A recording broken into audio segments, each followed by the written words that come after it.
This is Ecotopia on KZFR. Last week we spoke with two artists whose work is on display as part of an exhibit titled Environmental Impact. It's been traveling around the country. It's currently on display at St. Mary's College in Moraga. There are 75 paintings, photographs, prints, installations, and sculptures in the exhibit. They deal with topics ranging from industrial scale resource consumption and development to oil spills, to the perils of nuclear energy, to global warming, to other environmental problems that impact the planet, its people, and its plants and animals. The curator of this amazing exhibit, which you can view online if not in person, is David Wagner, who is also the author of American Wildlife Art, a book that documents artists' perceptions of nature from colonial times to the present. Welcome, David Wagner. Hi, Stephen. Hi, Susan. Thank you very much. It's so good that you're with us tonight. Let's begin with the Environmental Impact exhibit. Could you just tell us a little bit more about it, how you came to organize it, and how did you reach the wide range of artists that are represented in this? Well, that's a two-part question from my perspective, Susan. In 1989, a number of artists produced a body of work that were seminal in the growth and the evolution of this particular exhibition. They were Kent Uhlberg, with whom you spoke last week. Yes. Uh-huh. He created a work in that year entitled Requiem, which was, an homage in a sorrowful way to the impact of the Exxon Valdez spill. And another artist, another sculptor, clear across the continent in Maine, Leo Osborne, who took a different approach. He took his caulking gun and intentionally defaced an exquisite maple burlwood carving depicting shorebirds and their annual springtime mating ritual as a sort of statement, an artist happening, if you will, to just denigrate his own work and the beauty of it as an artistic statement and an outraged artistic statement against the oil spill. That was going on in 1989, and in the same year, the artist Robert Bateman, with whom you spoke last week, joined a group of other artists on the northern portion of Vancouver Island to create awareness and resistance against clear-cutting of old-growth forests, particularly one there known as Carmanah. And out of that grew a body of work beginning with Carmanah Contrast and later another piece which he painted later that year entitled Mossy Branches Spotted Owl, which was really at the center of the fight to get the old-growth forests preserved by instating the northern spotted owl on the endangered species list. So there was that going on. And at the same time, another American-born but Israeli artist, Walter Ferguson, who had immigrated to Israel with his family in that year, he created a work entitled Save the World. It was sort of an environmental activist painting, if you will. And a few years later came up with another one entitled Apocalypse, which pictured oil refineries in the middle ground near the industrial city of Haifa, where there was a river on the Mediterranean called the Alexander River, just north of Bet Yaneh. And he and his family had lived and fished there, and the river became so polluted that it was just killed off by the paper industry, chemical pollution. All of that was going on in 1989, and that was sort of fertile ground for me to start thinking about an exhibition that might feature this kind of work. So that's the sort of the precursor to the actual idea coming into reality. The sequel to that actually was when Roger Torrey Peterson, the ornithologist, who, by the way, was also an outstanding painter and a good friend of Robert Bateman, Kent Uhlberg, I might add, he asked me to organize a conference at Chautauqua, a world conference, to bring in leading thinkers, environmental historians, artists, and the like. And we had a huge audience and a really great, a large program. It was a week-long conference.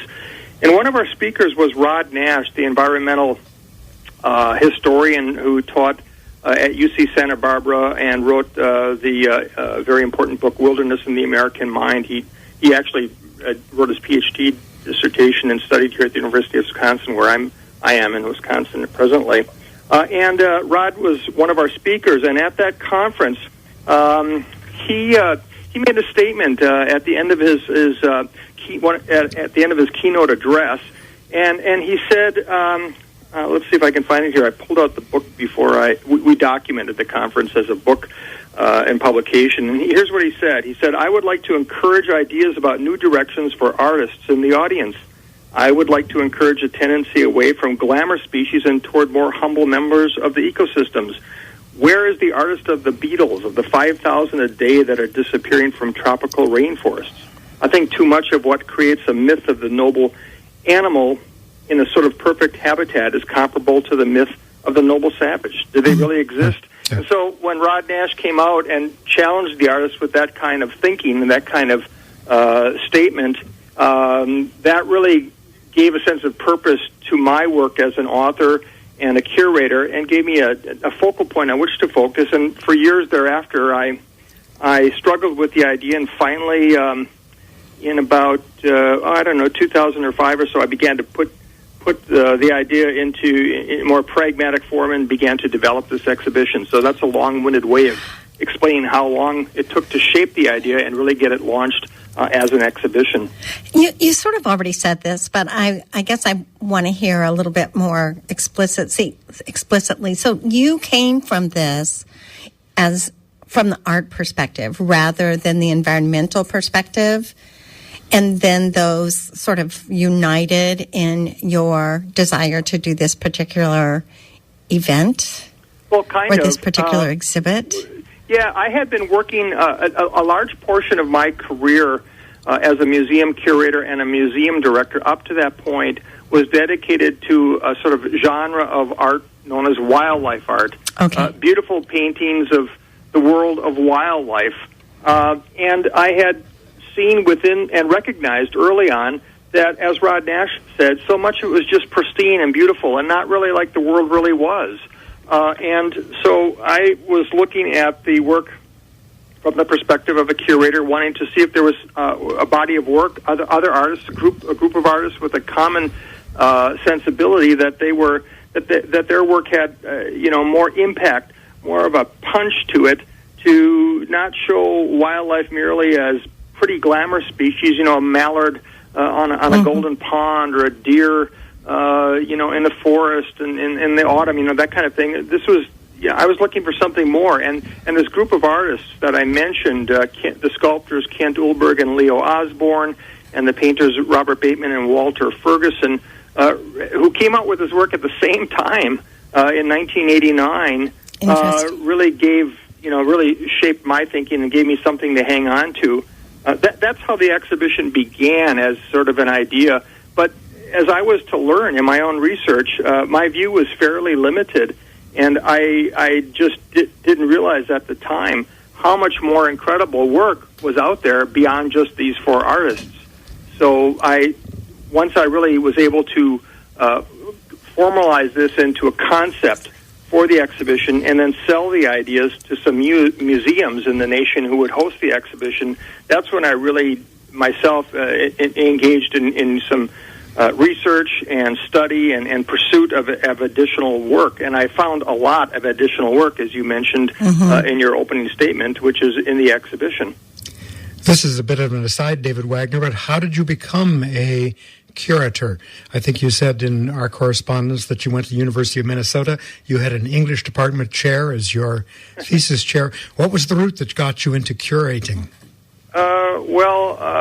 That's a side story, but briefly, I was lucky. It all comes back to teachers, I suppose. I had an instructor in graduate school who was also the director of the Indiana University Museum, where I was doing my master's degree.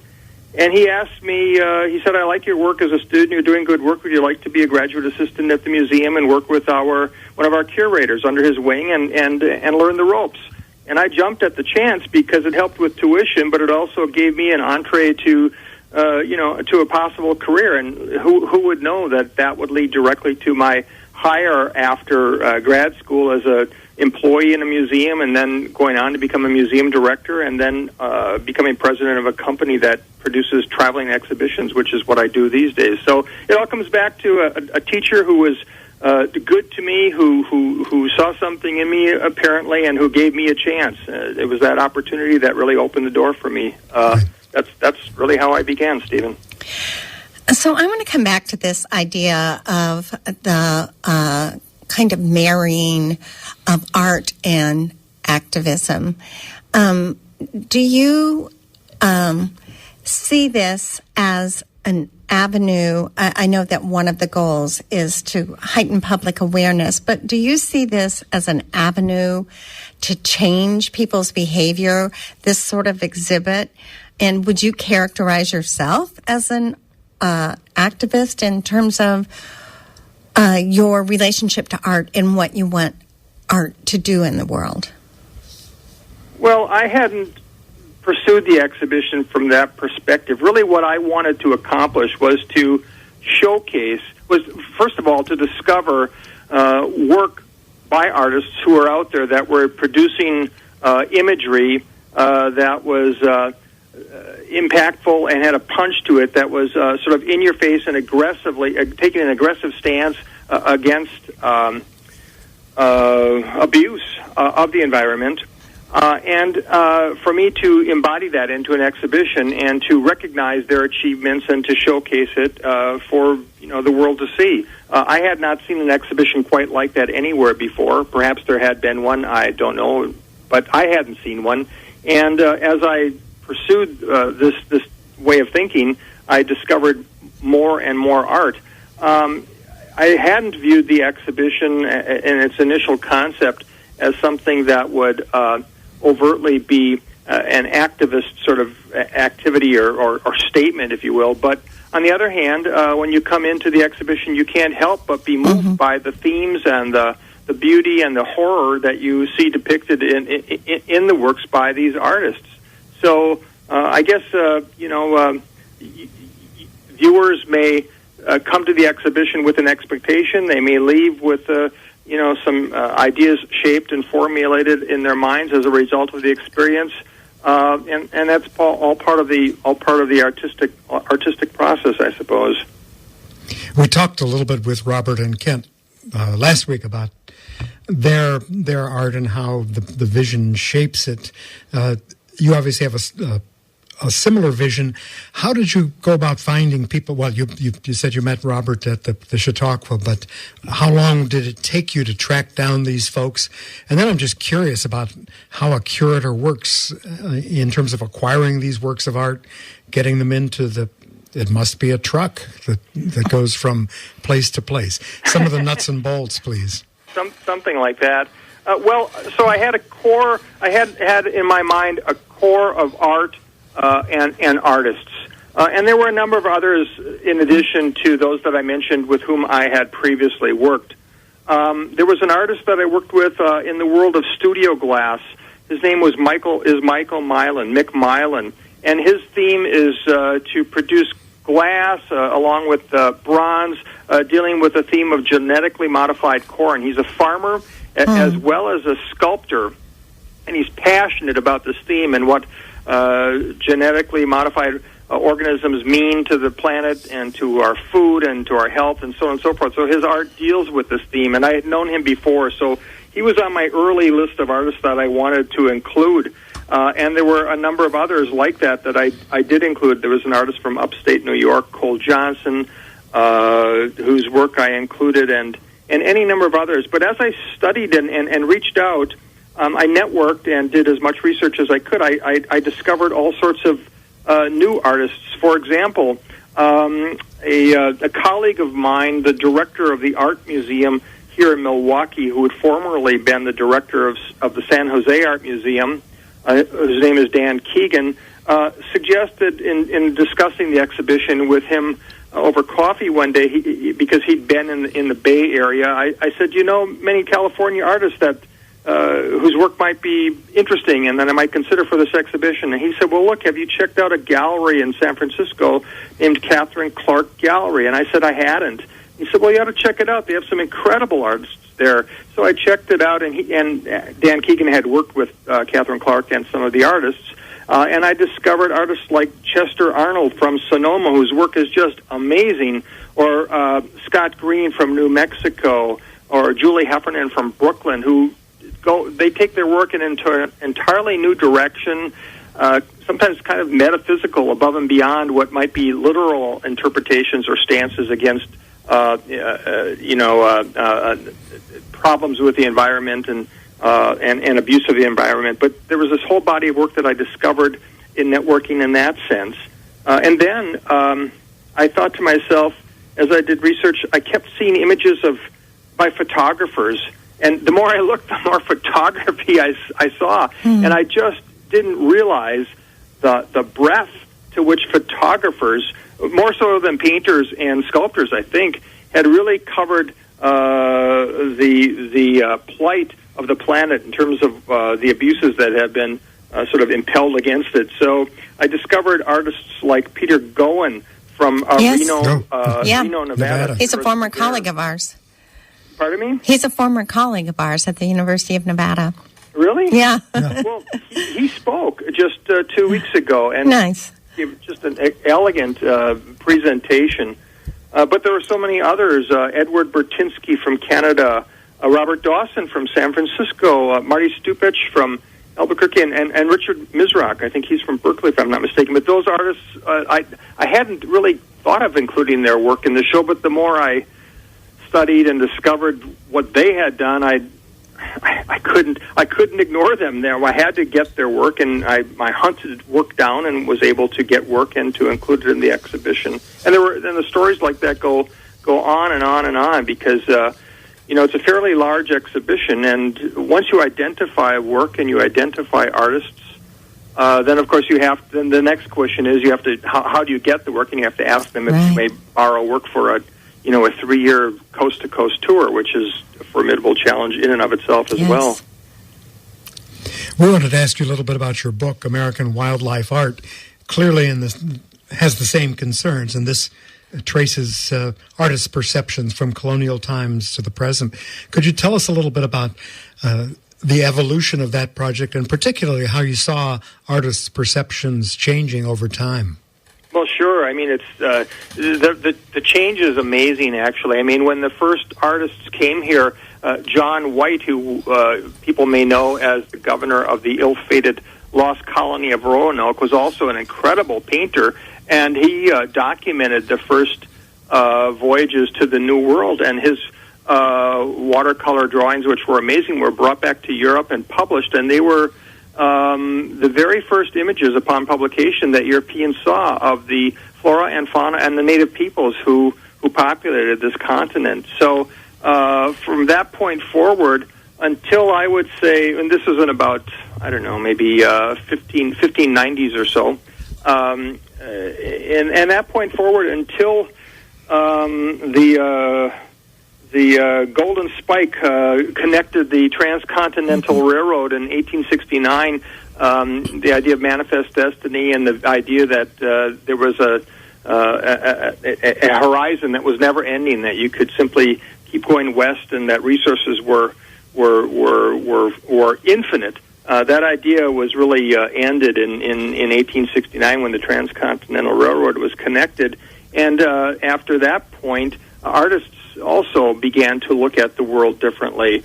They started seeing that herds of bison were diminishing, that the passenger pigeon would not be long for this world, and that their work was partnered up through publication and other means to help preserve wildlife and habitat, as opposed simply to document it as it had previously as curiosities or as something to be studied and enjoyed, but not really with a perception that conservation was needed. So it was really, a pretty clear divide in terms of the way that artists perceived and manifested those perceptions in their work.